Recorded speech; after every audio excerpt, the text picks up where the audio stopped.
We speak. Our words. We listen. We speak. Our words. We listen. We speak. Our words. We listen. We speak. Our words. We listen. I think I would have to say, as an autistic person, I feel that my autism possibly makes me less likely to include myself within a collective society. Mm-hmm. I think there's two factors in that. The autistic sensibility itself tends to be individualistic and centered on self as its priority, as all children. But we are, I think, or I am, less likely as I go out into wider society to put the balance of the importance of the wider society and conformity to the behaviours of the wider society in those kind of everyday ways as importantly as maybe the general population. But I have to find ways of describing that doesn't make it seem as though autism is entirely self-centered, because I don't believe it is. I think autistic people are very sensitive to the wider society and the big good as well. It's just that the way society expresses collectiveness is uncomfortable for me. Does that make some kind of sense? It does make sense.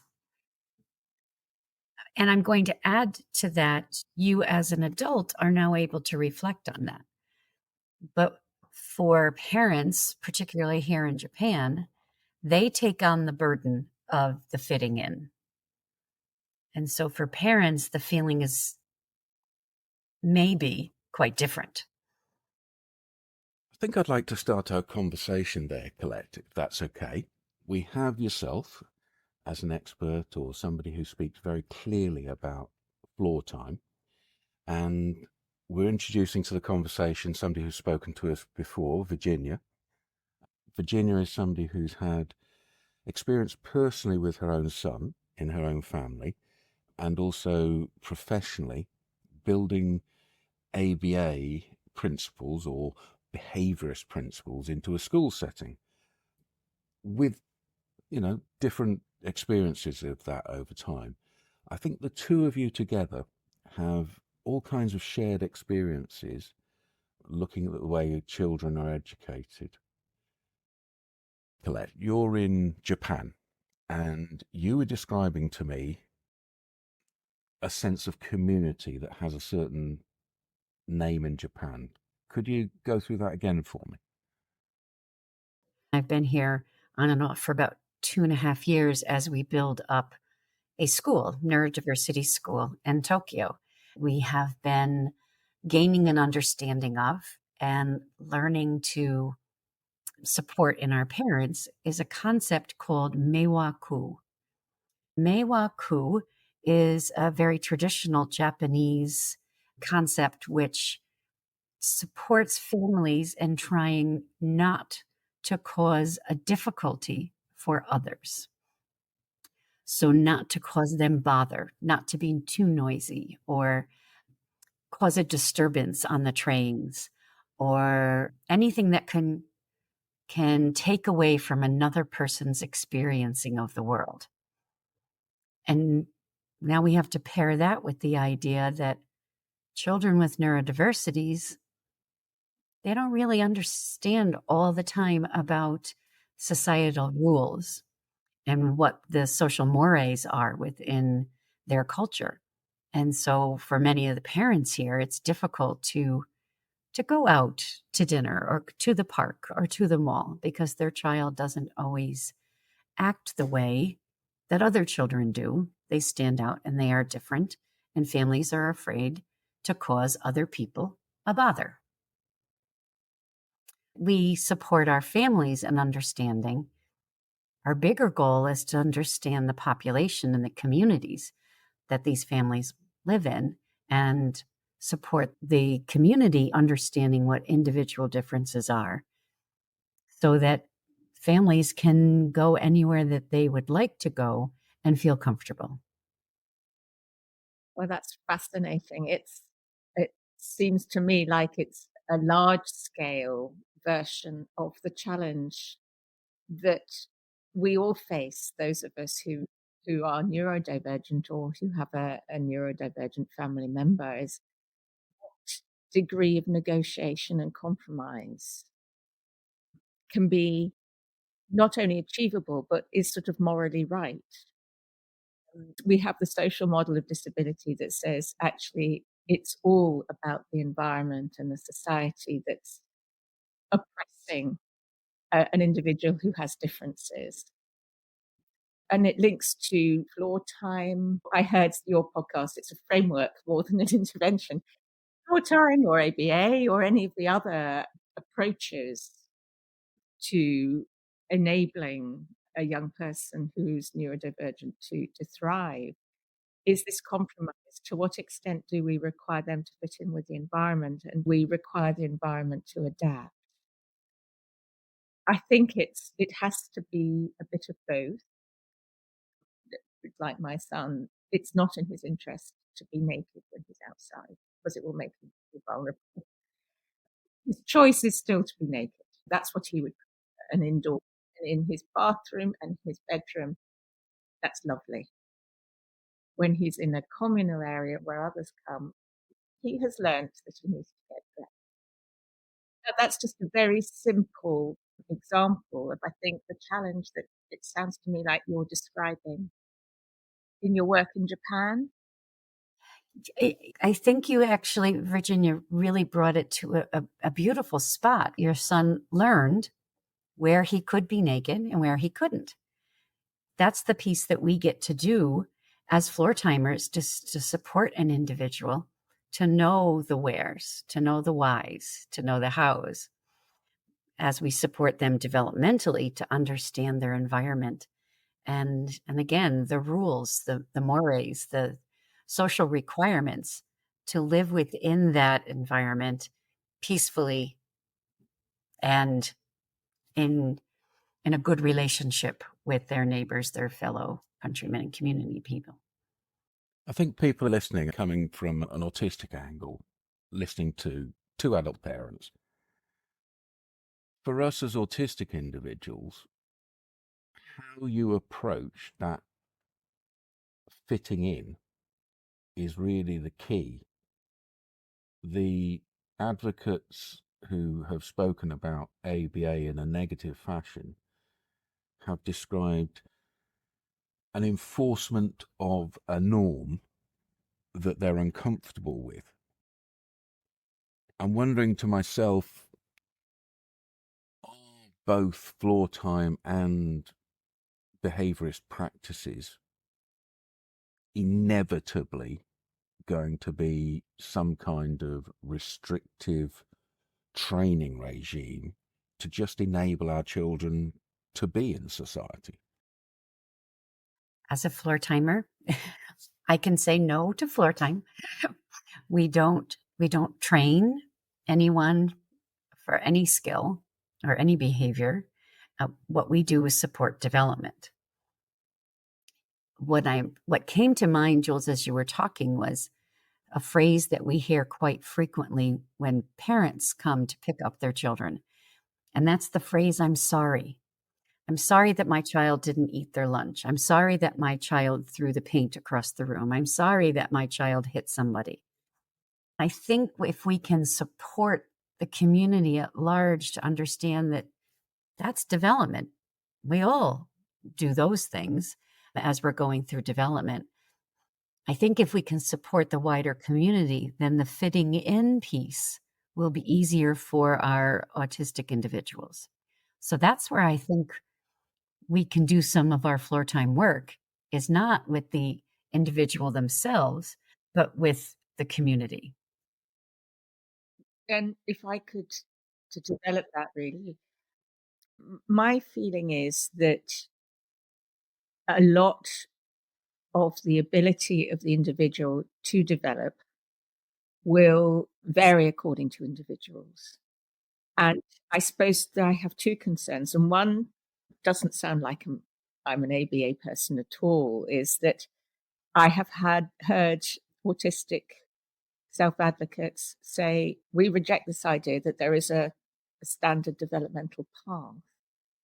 Are you not perhaps imposing a norm of development on us when we're not going to develop in the same way? But a second contrasting thing to say is that contemporary behaviour analysts in the UK, certainly, and I've had these discussions, actually feel that what was wrong with early low-VAS type ABA was that they didn't take account of an individual's own development and their own readiness. Yes, absolutely. Contemporary ABA in the UK, certainly, the best of it, is all about the person where they're at and going with where they're at and finding out what interests them and absolutely flowing with them. Yes. It still leaves us with the question Jules answered, I think. And I think it's beyond any intervention. It's almost a sort of question for all humans, is we all in some way have to learn to obey certain rules. I mean, I thinking drivers, if drivers didn't pay driving rules, there would be chaos on the roads. Mm-hmm. There are others that we may really reject them and not like them, but we all have to learn to fit in with one another because we are all social creatures. And I suppose it's that questioning of when is it a legitimate fitting in and when is it an imposed, restrictive fitting in. Yes. And I absolutely accept that didn't dawn on the early practitioners, but I think it is now. I agree it's incumbent on all of us, while we're working with individuals, to also try and change the world around us, to make it more autism-friendly, more neuro-friendly, and to become campaigners, if you like, or influencers. I feel and hope that's beginning to happen as more and more people seem to be aware of the existence of neurodivergent people. I totally agree. We have to do both. Yes. It's interesting that you described new ABA as being child friendly, meeting children where they are and supporting them from where they are. And that's been floor time for 40 years now. That's what we've been doing. Not even calling in an intervention. It's more of a way of being with another person that supports their ability to develop in the way that they want to develop. I'm not going to impose my ideals on a child, but I am going to support them in being able to get to where they want. I want to support parents and their vision of parenting and support the communities again to be able to really understand their neurodivergent population and get more to Autism Awareness Day. That doesn't mean anything to us to be aware, accept, and understand more than just one day a year or 1 month a year. It's got to be a much bigger process than that. It sounds to me as though you're almost giving permission to the autistic community, now that they are no longer children in the 1970s and 80s and they are adults now in 2024, to start framing things for themselves rather than have their parents frame things for you. Is that a generational change that's happened, perhaps? In our text as Raymond, I put down support development sounds very much like insist on behaviours. Do you see? It just sounds as though the words have been slightly changed for the same concept to me. So I want to check on that with you. Raymond then texted, almost like one word replacing another. Perhaps the collective is not a thing, but an experience, a fluid experience. and he accepts that culture might be another matter around that. But he wants to put forward the idea of there being fluid structures, and I'm wondering how we fit if the structure is fluid. I think we are all fluid. If I'm in one environment, I might show my development in one way, but if I'm in a different environment, I mean, I moved from upstate New York in the Adirondack Mountains to the middle of Tokyo. So I think I'm been quite fluid in my experiences lately. You know, we talk about floor time as not being something that we do, but it's a way of being. That's an important piece to think of when we want to go to the spot where we're insisting on behaviors. And that's not what we do as floor timers. Because if I'm just going to be with someone, they're going to show me what they are interested in. It could be just the two of us sitting there, or it could be the two of us doing something together. But it's not so much something that we do. It's more that we're a way of being with another person. I don't think maybe I was clear, because I'm not seeing the link between what you're saying and the concept we're trying to talk about. Over in the text, Ray has commented on my texting. I said support development sounds very much like insist on behaviours, and Ray responds with almost like one word in the sentence is replacing another.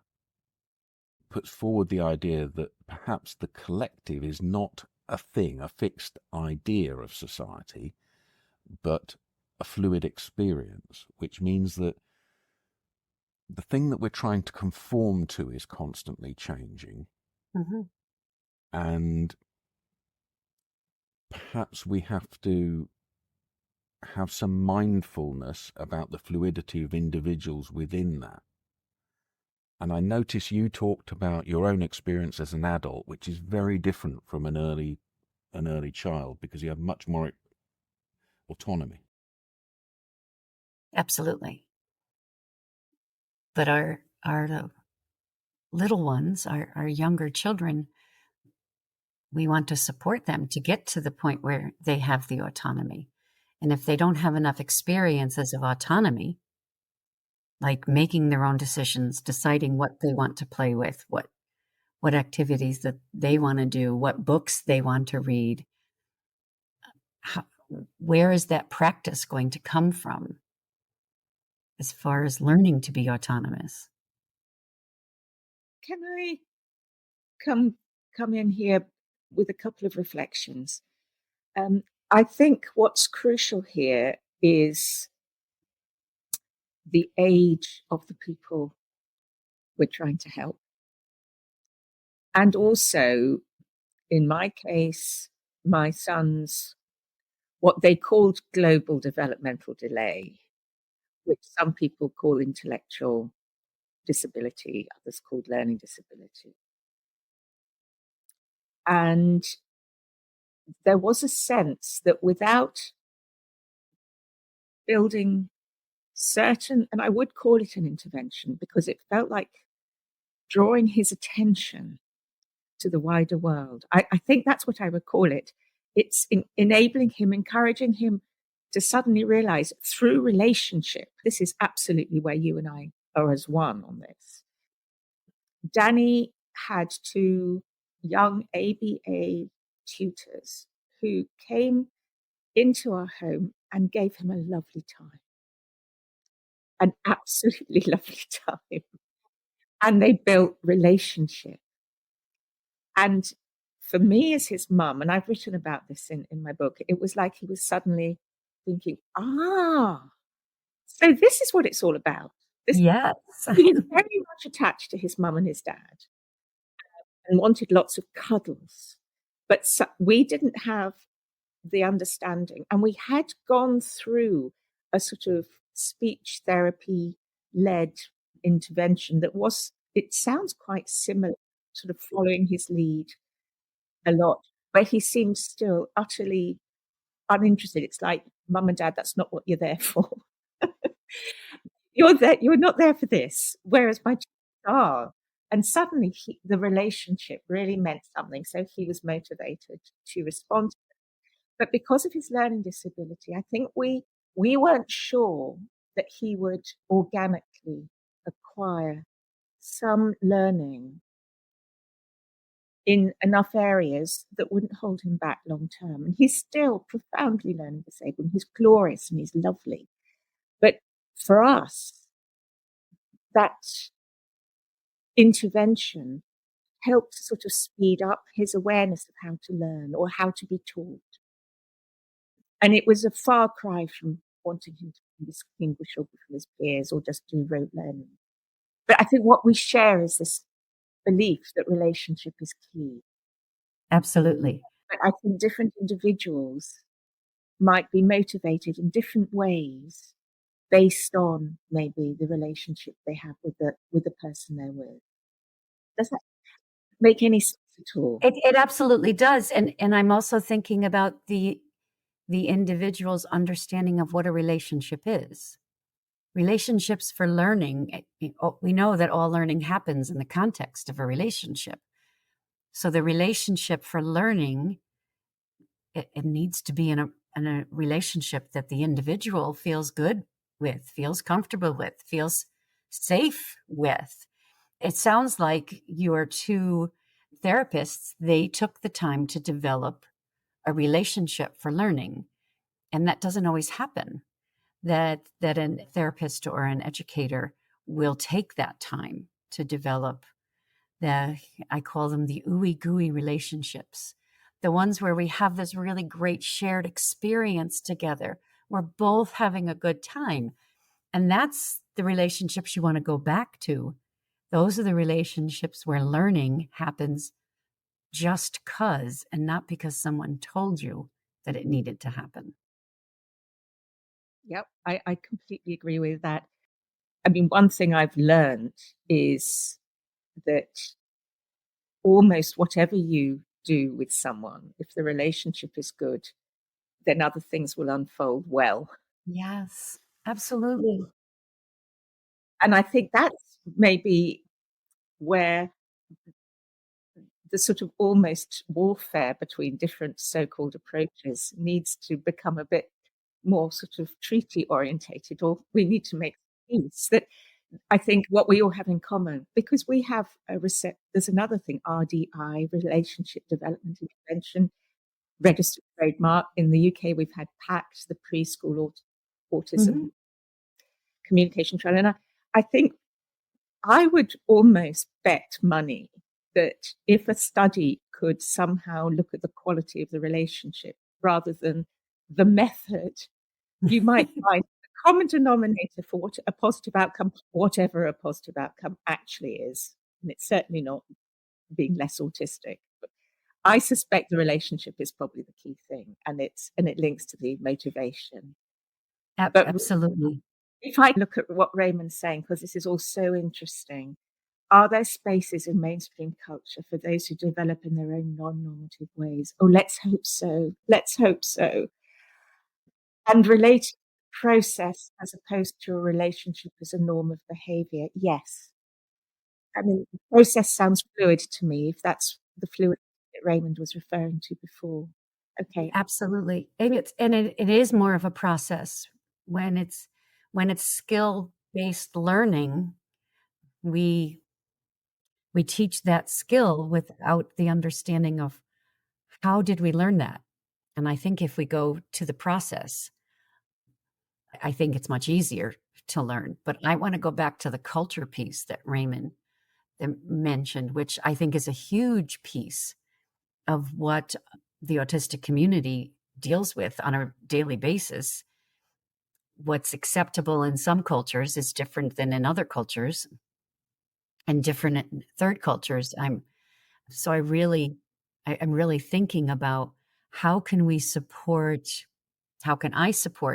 the autistic community here in Japan when fandom is a great thing, when you have a really nice focused interest, typically it's on anime or manga, that's great. Let's focus on that interest, where in other cultures, those focused interests are not as valued.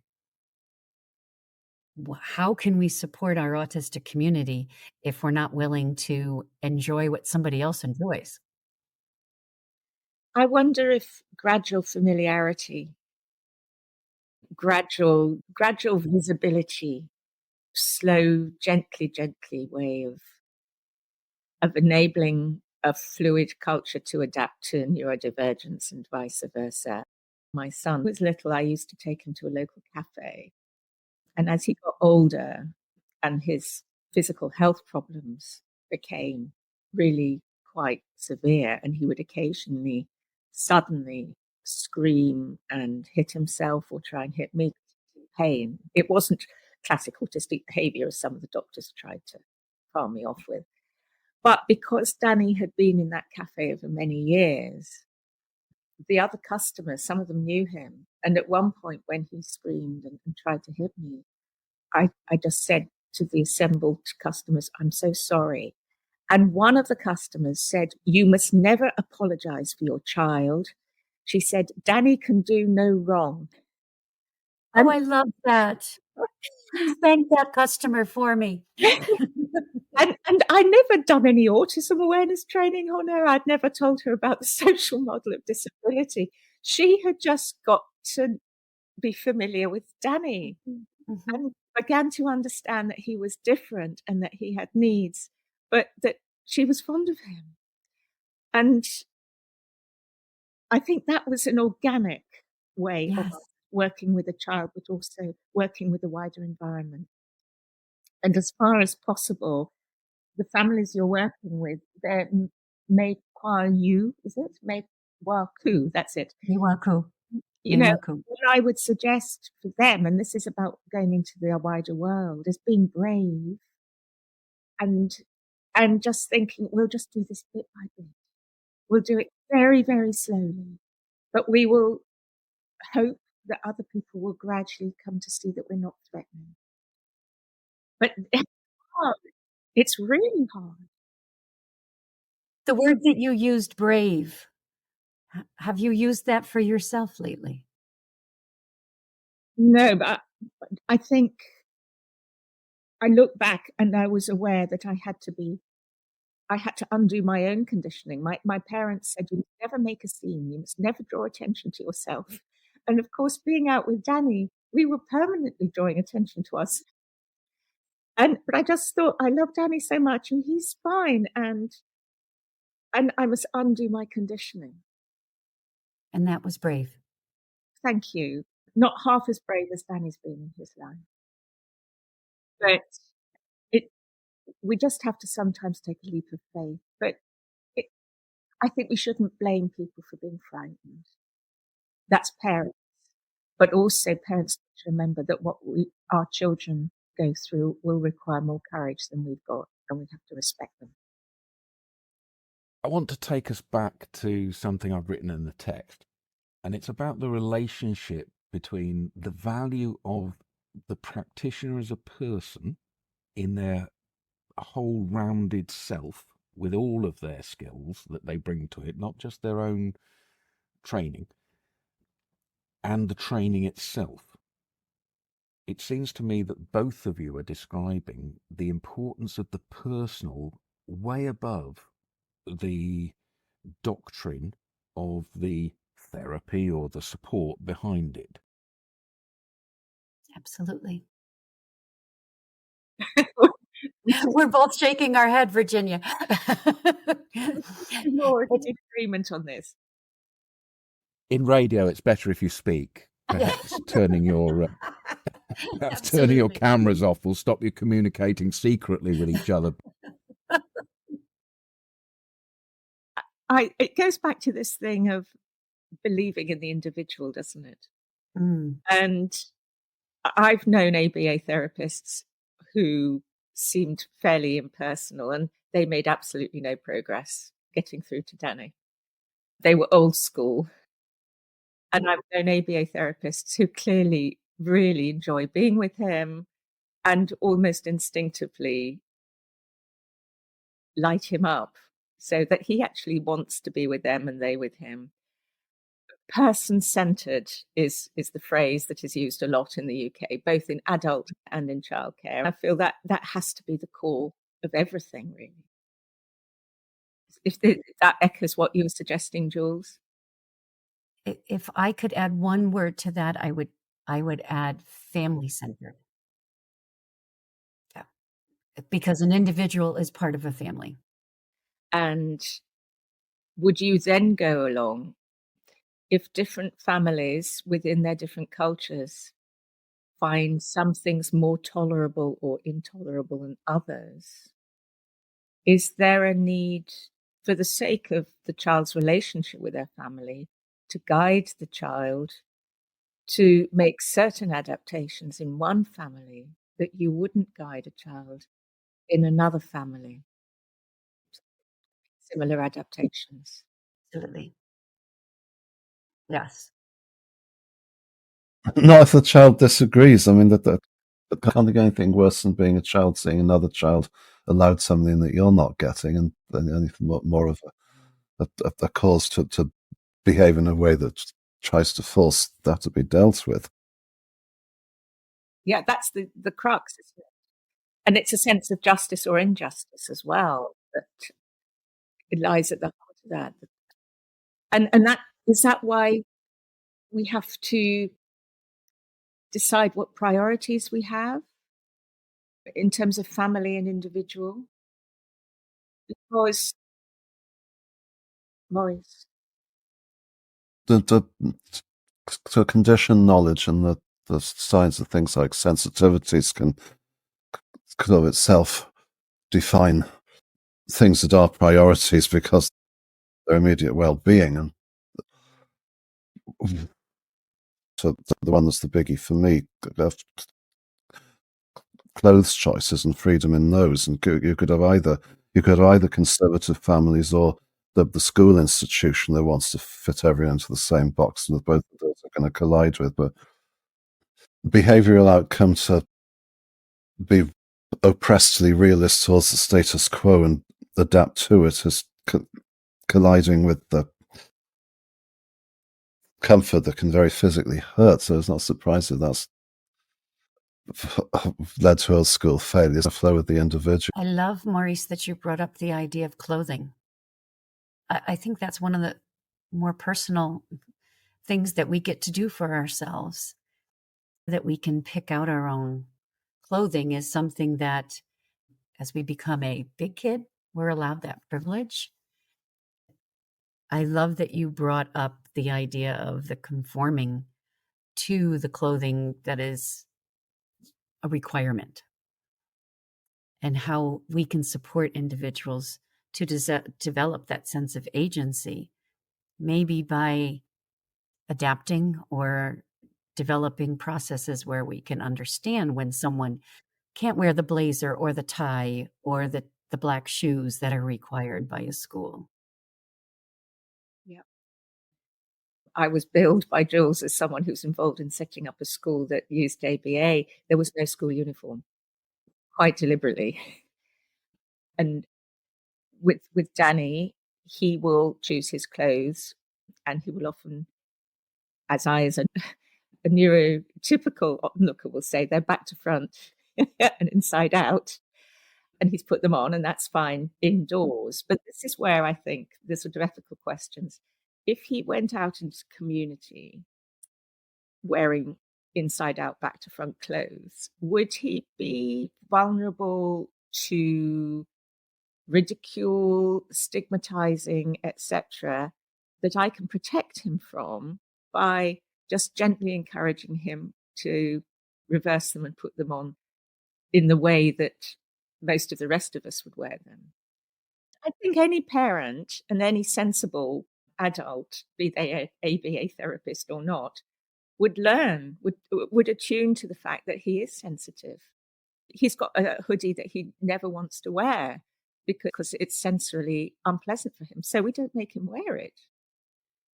I think a lot of us can pick up on those things. If parents or people around them aren't noticing that this might be a sensory issue, then they themselves need a bit of training. Absolutely. Part of the work that we need to do here, no one talks in college about what your proprioceptive or your vestibular sense are, or how you can have a high arousal or a low arousal. So bringing that piece of information to Japan is a gift that I'm very excited to be giving. Great. I'm wrapped in the conversation, hearing you guys agree with each other, describe similarities and processes that make sense, and also chime with the neurodiversity paradigm that we're dealing with at the moment. Before we say goodbye to you, there's two projects that I want you to showcase. Virginia, please talk to us about the book that you've just published, and then Colette. Thank you very much for the plug. It's called Dannys-People-Memoir and Manifesto about Autism. The journey that he and I have been on, he's now a 31-year-old. It includes 2 chapters about ABA. One saying ABA the good news ? And then ABA the controversy. And I say about it that ABA weaves its way through our story like a snake, with the dual potential from the ancient symbolic myths for harm and thriving. I've been on a journey about ABA through Danny, then the school we set up, but also through all the amazing people we've met, including autistic people who have been critical. And I feel there's still a journey to be had. And my plea is to go on having these sorts of discussions, really. And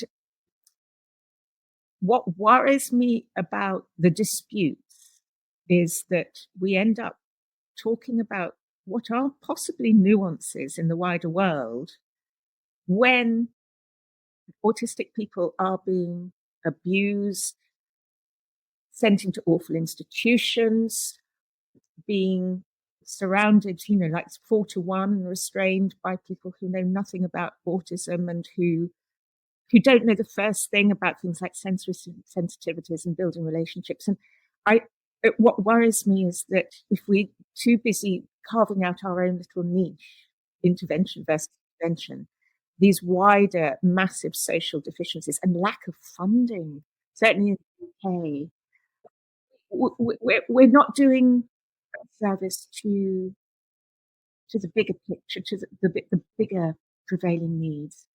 My book just isn't just about ABA. It's about the struggles we've been through because doctors didn't believe that Danny was unwell, about some amazing supporters, people we've met who've become friends.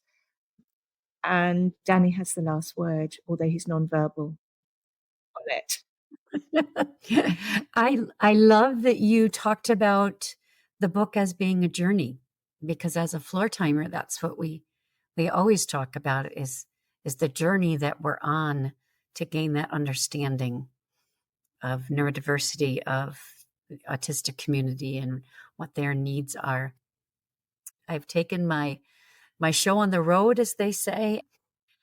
We have developed a school that is a floor time based school with a little tiny bit of Reggio Emilia put into it. Our school is called the Neurodiversity School in Tokyo. We started in September with 10 children and hopefully get to 15 students in our beautiful building that has a music room and a sensory room and an art room and a library area and space, so much space for play and interaction and experiences. Our children are between 3 and 12 years old, and every one of them is absolutely wonderful. And I appreciate the opportunity that Autistic Radio has just given me to be able to talk about our wonderful school that I've been involved with for about 2.5 years, and we have finally seen it come to life in September. That's so fantastic. So we both got experience of setting up a school in a unfamiliar environment where people might not know too much about what we're trying to do. And I would echo, absolutely, it's great that Autistic Radio have given us this opportunity. And what I love is the opportunity to have these conversations in a safe, respectful way, which is more important than anything. I mean, we're all learning all the time, aren't we? And we need all listening. And neurotypicals tend not to listen enough to autistic voices. And I'm very grateful that Autistic Radio are actually listening to neurotypical voices, in my case, certainly. And there's far more giving and generosity from the autistic population than many neurotypicals realize. That's a really bad thing. And I love the opportunity to talk about neurodiversity and hopefully supporting others and gaining an understanding of what neurodiversity is. It's lovely when your guests come and do your job for you. Describing what we're here for on Autistic Radio, to bring together people who come from slightly different backgrounds, slightly different ways of thinking, but find similarity and community around the neurodiversity paradigm. The voice that gets put out there into the ether for other people to be influenced by. Please join us again, you guys. Come back, talk to us again, express your experiences here through Autistic Radio so that we can follow the stories more closely. Thank you again today. Thank you, Dr. Virginia Bovell, and thank you, Dr. Colette Ryan. Thank you. Arigato gozaimasu. Would you like to say that in Japanese again for me? I sure will. Arigato gozaimasu. Arigato. That's the only Japanese I know.